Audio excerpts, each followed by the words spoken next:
She boarded quietly, dressed in full uniform and holding a first-class ticket. No attitude, no special requests, just a soldier making her way home. She moved through the aisle with calm precision, each step measured, every movement deliberate. This wasn't about making a statement. It was about getting to her seat and resting. Finally. Seat 3A, window side. It had been a gift. Her father handed it to her the day before without a long speech. Just a firm nod and one line. "You've earned this." That was enough. She folded her jacket and tucked it neatly beside her.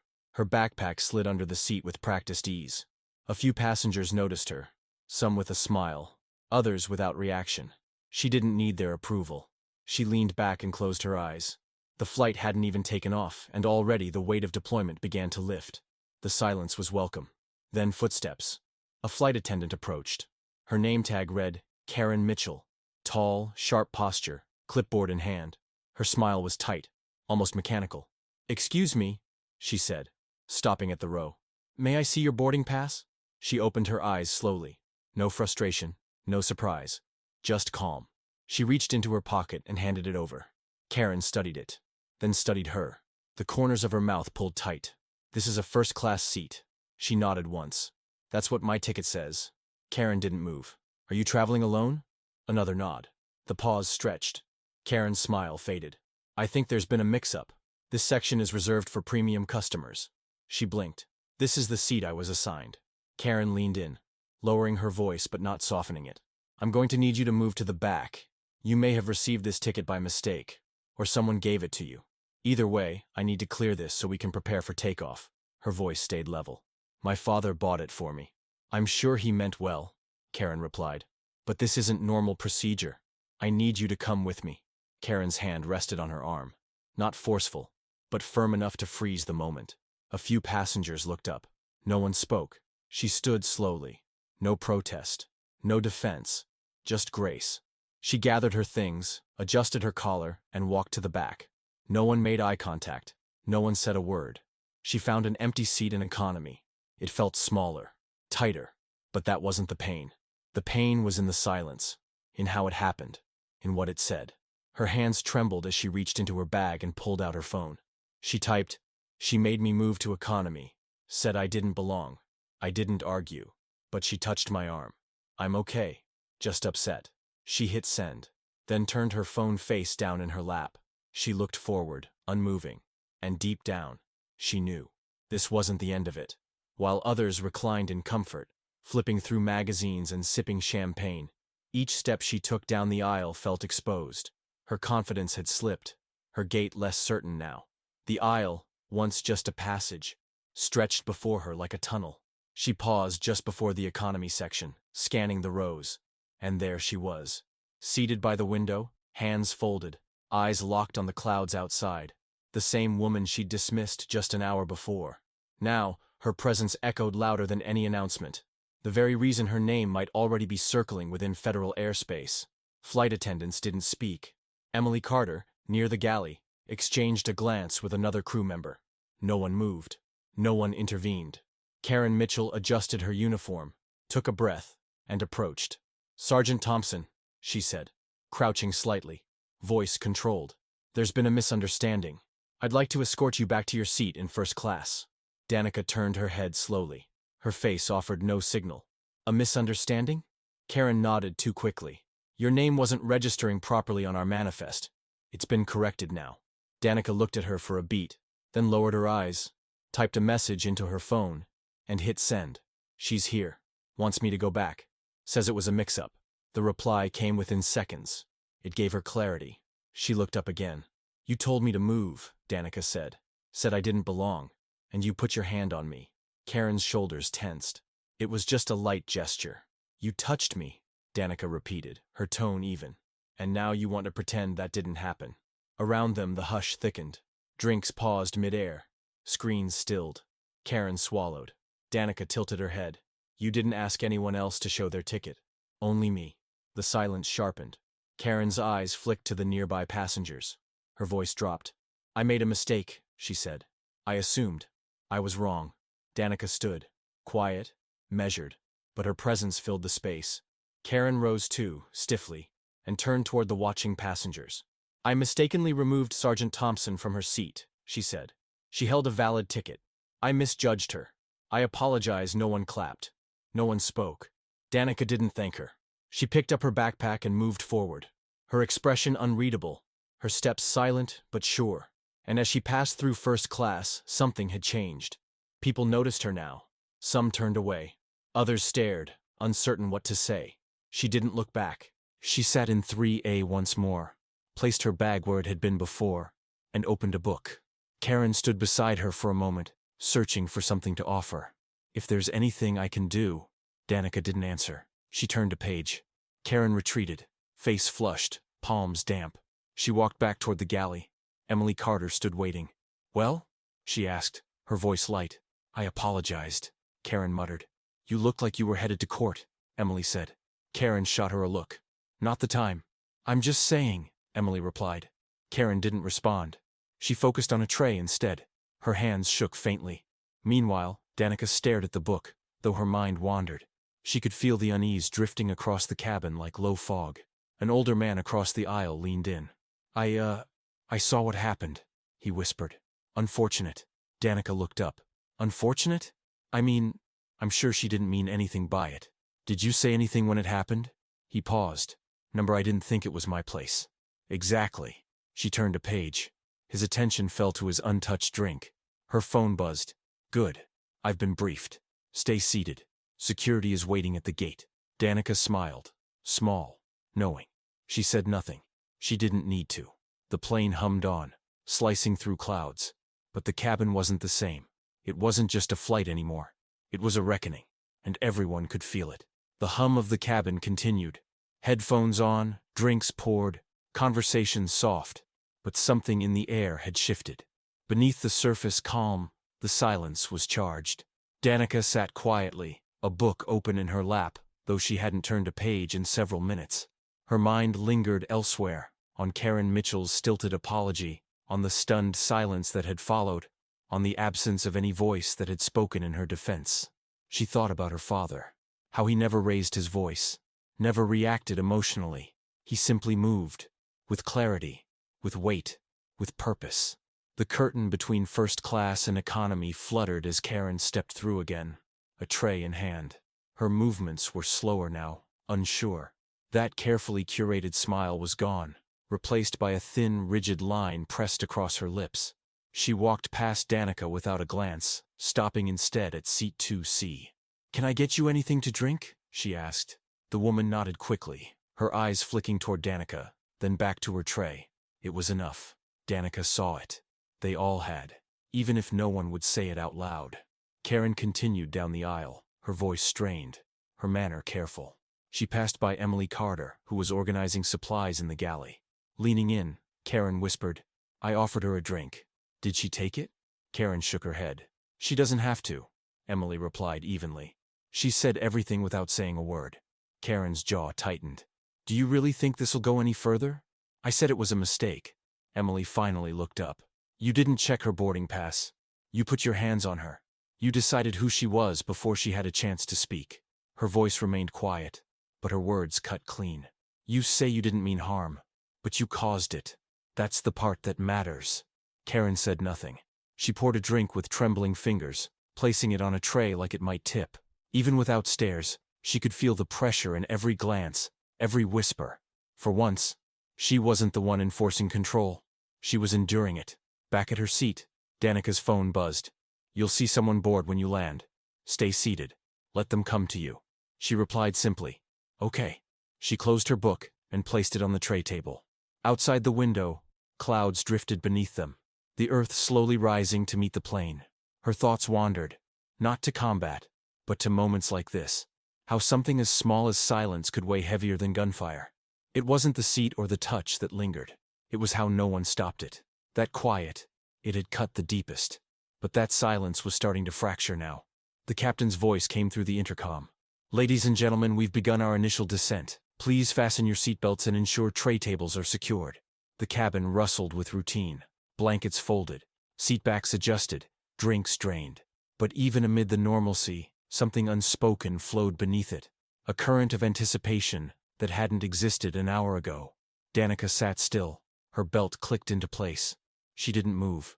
The phone rested quietly in her palm, her gaze set forward. She felt no fear, no anger, only readiness, only… Down the aisle, Emily moved with quiet precision, collecting trash and checking compartments. She paused near Danica's seat and offered a soft voice. "If you need anything before we land." Danica nodded once. "Thank you."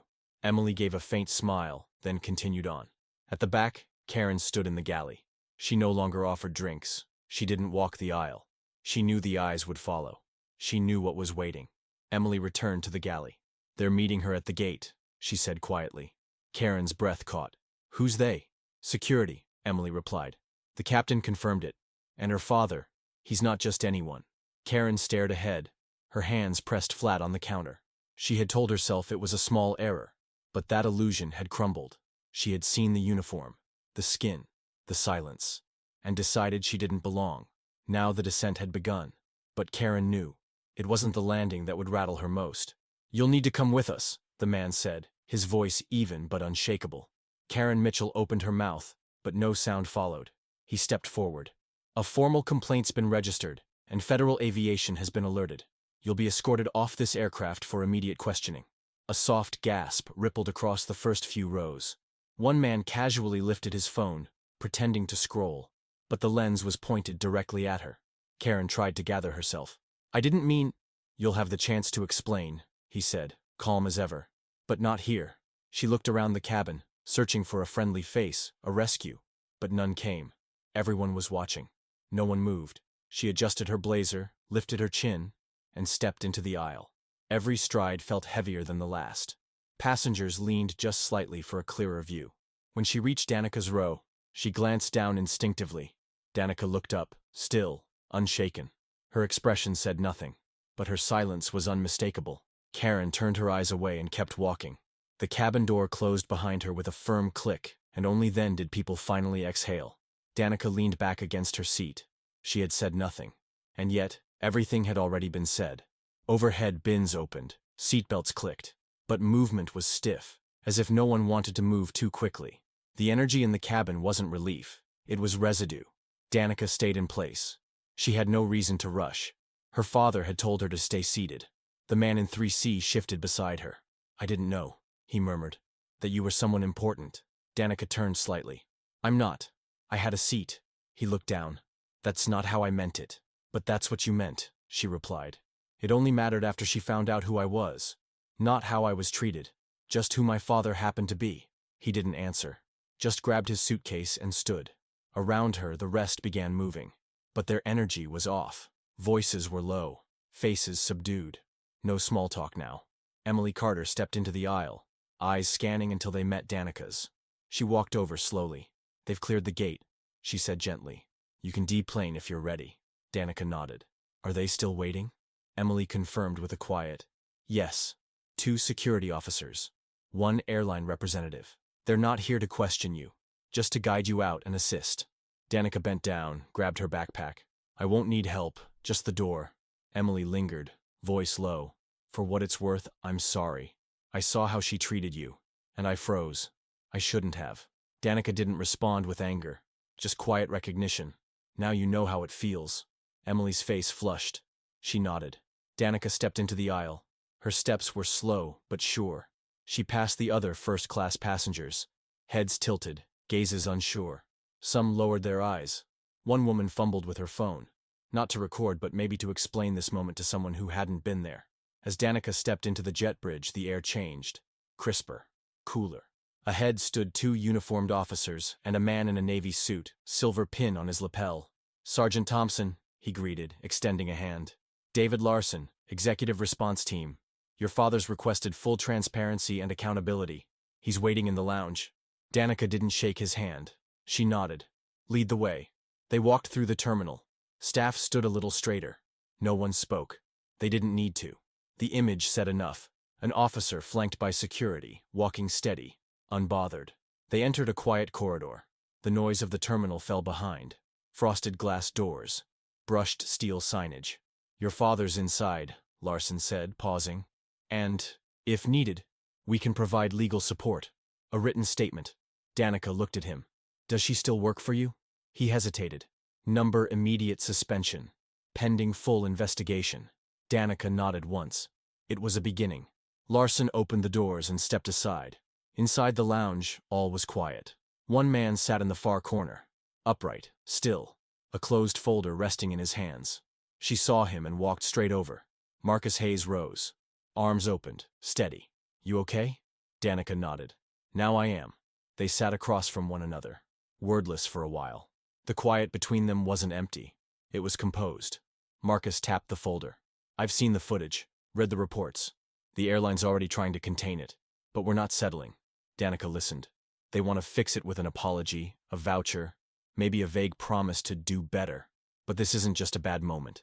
This is policy failure. This is cultural. He opened the folder. Her boarding pass was inside. Seat 3A. Her name printed clear. She never checked it, Danica said softly. She didn't care to, Marcus replied. She's suspended. Not enough, he said. We're not here for revenge. We're here for reform. Mandatory training. Public accountability. Safe reporting systems for uniformed service members. Real change. They'll resist, she said. They'll lose, he answered. Danica picked up the boarding pass. All this, she said, because she looked at me and decided I didn't belong. Marcus nodded. And now, she added, now she'll always question that choice. He raised an eyebrow. She sent an apology. Marcus tilted his head. Did you answer? I told him I wasn't angry, she said softly. But I made it clear. This was never just about me. I don't care if she's sorry. What matters is if she'll change. Victor held her gaze for a second, then nodded once. That's what separates you from her, he said. You were judged, humiliated. Yet every step, you carried yourself with more dignity than the ones who looked away. Danica leaned back, exhaling slowly. I never asked for this. No, he said, but it asked for you. A knock at the door broke the stillness. David Larson stepped in again, tablet in hand. We've cleared the terminal. No press yet, but calls are coming in. Would you prefer a private exit? Victor looked to her. Danica didn't hesitate. Let them see me. Larson nodded with quiet respect. Understood. Victor closed the folder and rose. Then let's remind them exactly who you are. They stepped out of the lounge, back into the harsh lights of the terminal. The hallway stretched before them. But Danica didn't feel small anymore. She didn't just carry her pack. She carried the truth. And it didn't weigh her down. Two security officers walked a few paces behind, there more for symbolism than need. Ahead, Larson fielded calls in hushed tones, already struggling to contain what was no longer private. Blurry footage of Karen Mitchell leading Danica back to her seat had hit the internet, spreading like fire on dry brush. People stared now. A woman in gray murmured something to her partner. A child asked, "Is she famous?" His mother hushed him, but never looked away. Danica didn't look back. She didn't need to. As they neared the doors, a nervous airline rep rushed up with a tablet. "Mr. Thompson," she said breathlessly, "the CEO is requesting a meeting before you speak to the press. He hopes you'll consider handling this internally." Danica didn't flinch. Not interested. The rep nodded, swallowed hard, and stepped aside. They walked into the cool afternoon, the breeze biting but welcome. A black SUV waited at the curb.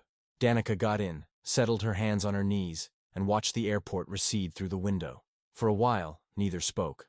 Then Victor said, "You know what happens next?" Danica gave a slow nod. "They'll try to explain it away, blame it on training, call it a misunderstanding." "They always do," Victor replied. "But not this time." She turned to him. "Not if we don't let it fade." He leaned back, his tone decisive. "We draft tonight.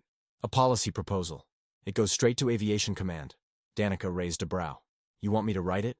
"You've earned that right," he said. "And language matters. So write it how it needs to be felt." Later that evening, in his apartment, Danica changed into a hoodie and jeans. In the quiet study, she found Victor already working. Legal pad, laptop, and black coffee waiting. "They've released a statement," he said, turning the screen toward her. It was sanitized, vague, hollow. Danica read it, then laughed once. Still no names. Just damage control. "They're stalling," Victor said. "But we won't." He handed her the legal pad. "The structure's there. You finish it." She picked up the pen. "What do I write?" Victor didn't blink. "Not what I want. What needs to be said." She began. "No crew member may relocate a passenger based solely on appearance, attire, or assumption of worth. All removals require digital verification and approval from a second attendant. Incidents involving military personnel, solo travelers, or visibly disabled passengers must receive immediate review by an external ethics board. Victor watched her write, not in anger, but in truth. She paused. Will they listen? He leaned in. They will. Because this time, the story isn't being told by the airline. It's being told by the one who lived it. Danica continued writing, her words sharp but steady. In the background, the soft murmur of a news anchor floated in from the living room. Sergeant Danica Thompson, daughter of Commander Victor Thompson, removed from her seat without verification. Victor muted it. Danica didn't need the recap. She already knew. Her phone buzzed. Not a reporter, not her father. A message from Sarah Brooks. We saw the footage. You stood your ground. We're proud of you. Another buzz. About time someone said something. Danica stared at the screen. It wasn't pride exactly. Not relief either. Just rightness. She turned to Victor. I want to speak. To the press? He asked. She nodded. Not to attack anyone, but to remind people. Silence never protects us. Victor leaned back slowly. Then we'll make sure they hear every word. The television murmured in the background as Danica sat cross-legged on the couch, sweatshirt loose around her shoulders, hands wrapped around a mug of tea she hadn't touched. The anchor's voice bled into the room's warmth, barely louder than the soft rush of the heating vent. Sergeant Amara Johnson, the service member removed from her first-class seat despite holding a valid ticket, is expected to speak publicly later today. Amid ongoing scrutiny, the airline has issued a revised statement acknowledging procedural gaps and pledging a review of internal policy. Meanwhile, momentum grows nationwide for clearer passenger protections. Danica muted the screen. She didn't need the words on loop. She was living them. Victor stepped in, dressed and scrolling. 7 interview offers, 2 magazines, 1 docuseries in development, and, he looked up, a congresswoman wants your input. Passenger rights legislation's on the table and it's moving fast. Danica raised a brow. She want my story or my support?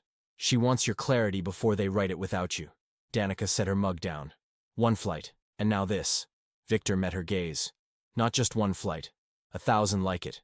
Yours just got caught in the light. I didn't resist, she said. I just refused to vanish. He nodded. A knock sounded. 2 short taps. Danica opened the door to find a woman in a gray blazer holding a manila envelope. Miss Thompson, she said gently. From the airline.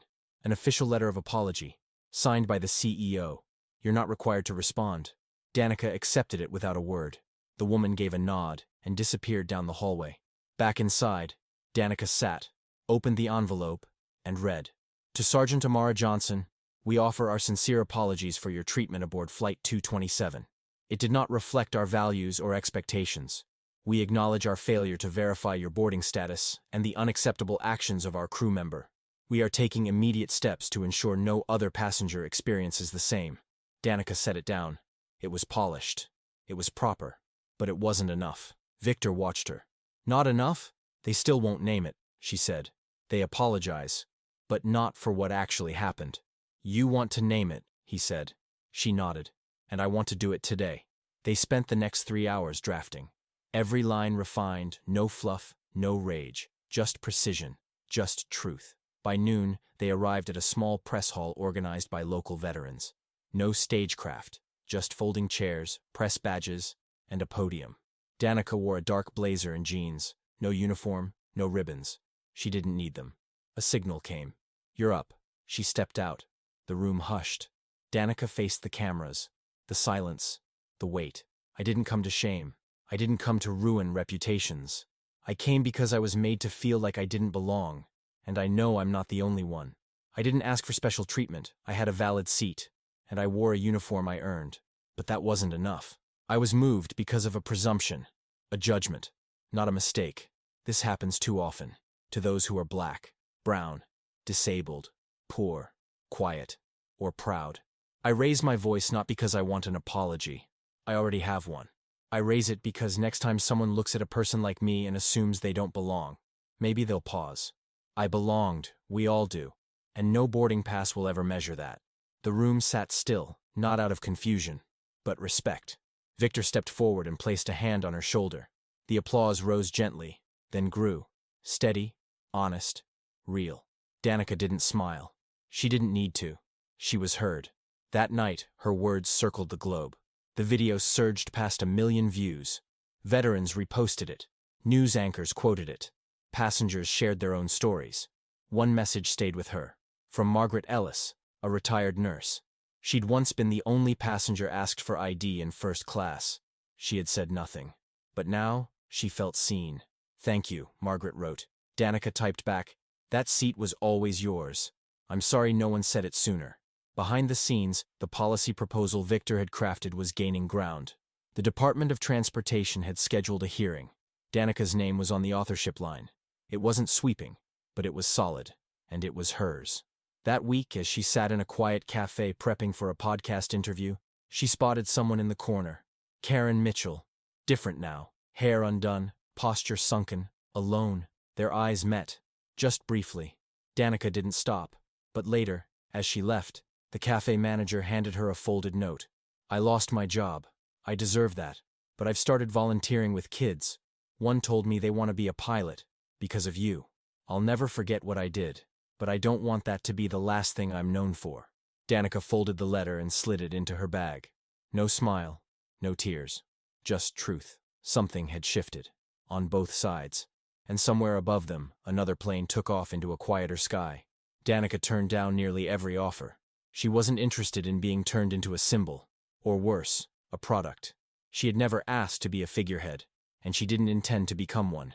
She just wanted the story to serve its purpose. And then settle. One morning, a quiet call came in from her old unit. They were awarding her a medal. Not for combat. For character.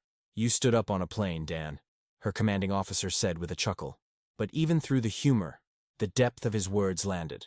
She accepted the honor with steady grace. On her next flight, she wore jeans and a hoodie. No medals, no uniform.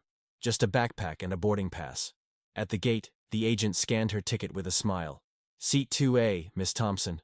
Welcome aboard." No stares, no questions, no explanations. She took her seat. No interruption. She looked out the window, took a slow breath, and smiled. Faint, real, unburdened. Not because she had won anything, but because she no longer had to prove she belonged. Spring rolled in gently. Dogwoods bloomed, skies cleared. Months passed since Flight 227, but its ripple had only grown wider. Her story had become a reference point. Not a headline. An anchor. It was cited in aviation policy meetings, dissected in diversity seminars, and debated in law schools. College students wrote about silent protest. Airlines used her experience in ethics case studies. Passengers of color, especially those long accustomed to blending in, began speaking out, expecting to be heard. Danica hadn't asked for any of it, but she carried it quietly. Her life returned to a quieter rhythm. She contracted part-time with the military, volunteered at a youth center, and hiked state parks alone. Just her thoughts, and the steady whisper of wind through leaves. But reminders found her. At the grocery store, a woman brushed her arm and whispered, "You gave me the courage to speak up at work." A boy at the bus stop blinked and asked, "Were you on that plane?" An older man at the DMV didn't ask for a selfie. He just nodded. "Thanks for holding the line." It wasn't fame. It was recognition. Quiet, grounded, real. Then came an invitation. From the National Aviation Policy Forum and DC executives, lawmakers, panels full of polished suits and practiced empathy. Danica showed up in boots, jeans, and a clean blouse. No notes. No script. At the podium, she stood steady, not as a victim, not as a headline, but as someone who had once been told, politely, that she didn't belong. That seat I was asked to leave wasn't just a number. It represented everything I had earned. I didn't claim it. I didn't steal it. It was mine. And yet someone looked at me and saw a mistake. This isn't just about airline protocol, it's about perception. You can train 1,000 employees, write 100 new rules, but none of it matters if you still believe certain faces need explanation and others are welcomed automatically. Power is granted. Dignity is not. Dignity must be recognized. When she finished, the room didn't just clap, they stood. Not for a performance, for a truth that left no space for denial. That evening, Danica walked the streets of DC alone, past lit windows, laughing restaurants, flashing crosswalks. Life moved. She made her way to the National Mall, found a bench facing the Lincoln Memorial. Lights shimmered on the reflecting pool. Flags stirred in the wind. For the first time in weeks, she let herself think back to that moment. Miss Burke's hand on her arm, the quiet command to move, the sense of not fitting in. It still stung, but it didn't define her anymore. She had turned that moment into something more. Not by shouting, not by pleading, by staying still when everything tried to move her, by choosing not to disappear. Across the mall, the wind shifted gently. She didn't speak, didn't post, didn't move, because there were no more apologies to wait for, no more statements to craft, no more rooms to walk into proving worth, just life. And in that life, she had carved something immovable. A story that reminded the world what happens when dignity refuses to be dismissed. For every quiet soul who's ever been told, "You don't belong here," her answer echoed, "Not anymore. Not ever again."